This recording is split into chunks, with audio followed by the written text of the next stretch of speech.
And what's up mga whitey, welcome back. And once again, pag-uusapan natin ay yung G-Stock Philippines, yung investment. And kasi last time guys, ang pinag-uusapan natin ay kung paano ba mag-apply. Kung hindi nyo pa po alam, ayan po, napakaraming dapat yung fill upan sa G-Stock Philippines. So kailangan nyo pong panoorin yung video natin para po magka-idea kayo. So ngayon guys, ayan po, proceed po tayo. Paano ba mag-top up or magpasok ng pera sa G-Stock Philippines or paano po ba mag-invest? Yung po ang pag-uusapan natin. So sa G-Stock Philippines guys, wala pa akong masyadong idea, so i-explore natin siya at pakikita ko sa inyo kung ano ba yung pwede natin gawin at aalamin natin kung ano ba yung mga pwede natin gawin at kung ano yung magiging pagkakamali ko, at least kahit pa paano maa-avoid ninyo So let's proceed po. Punta tayo dun sa ating pong GCash. Ayun po So open natin yung ating GCash. Ayan, click lang natin yung ating GCash po. Ayun, pag open natin yung GCash, of course, mapupunta kayo dito sa biometrics. Of course. Ayun, biometrics tayo. Lagay lang natin. Of course guys, magta-top up tayo guys yung pinakamababang amount na pwedeng i-stop just for tutorial lang naman, So kasi hindi pa natin alam kung paano ba ito gagawin. So for tutorial, maglalagay tayo kung ano ba yung pinakamababa. For example guys, may mga tira-tira kayo sa GCash ninyo. So at least kahit pa paano pwede nyo ipasok, kesa naman nakatenga sa GCash account ninyo. So ngayon, ang gagawin natin ay pupunta tayo dito sa View More, So, punta tayo dito sa View More, View All, ayan. Pindutin mo yon, then makikita mo dito sa baba yung G-Stock PH, makikita mo dyan. So, ayun nga, kanina yung previous nga natin, guys, about sa GCash, yung kung paano mag-apply, but this time, ito nga po ang ating gagawin. So, pindutin natin yung GCash PH, G-Stock PH, Ayan, nabubulo lang ako. So, pagpasok mo, of course, guys, AB Capital Security, INC lang po ang meron dito. Ayan, click natin yon. Wala tayong ibang option. Then proceed tayo. You will be redirected to online trading of AB Capital Security. Reminder, trading hours are on weekends. Ayan, excluding holidays. Ayan po, okay natin yun guys. Pindutin natin.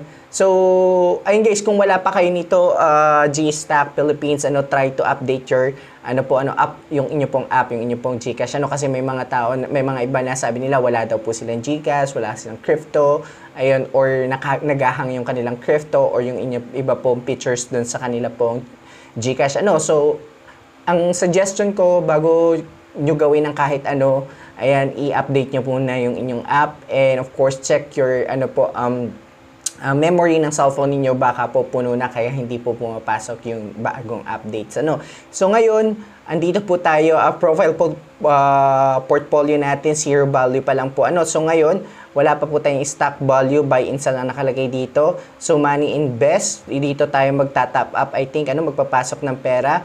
Money to invest, andito rin po, itatry natin kung ano ba yung mga mangyayari. Upgrade now, and ayan po, transaction history and learn more. So, dito tayo guys sa, sa top up, I guess, punta tayo dito sa money to invest, top up tayo. Of course, how much would you like to add to your trading wallet? Ibig sabihin guys, so, parang sa GCash, kung magkano yung laman ng pera mo doon, pwede ka magpasok dito na pwede mong gamitin para po mag-invest. Parang wallet po siya, o physical wallet, or your pocket.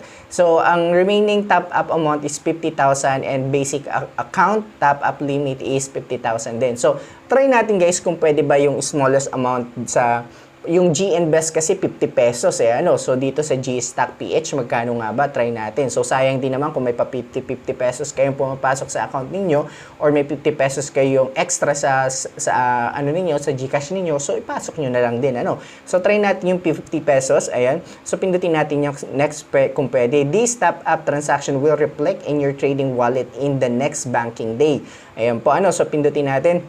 So, bukas, ayun. So, hindi kasama po ang weekends and holiday. Of course, guys, your top-up request has been submitted. Your trading wallet will have additional balance amounting to 50 pesos. Crediting of amount in your trading wallet may take up 1 business day. Ayun nga po, hindi kasama holidays and of course, weekends. So, back to GCash PH tayo. Tingnan natin.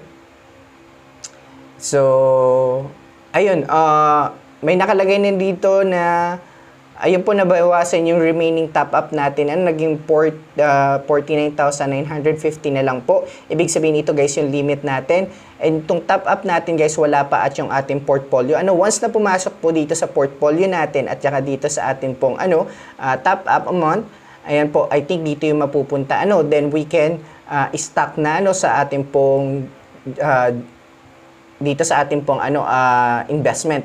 So ang mangyayari pala guys, hindi pala siya agad papasok. So kailangan nyo maghintay kinabukasan para po makapag-top up kayo. So ngayon, ito muna ang gagawin natin, kung paano mag-top up. Yun po ang tutorial natin ngayon. Then tomorrow, or sa mga susunod na araw po, ang pag-uusapan na natin ay kung paano nga ba mag-invest.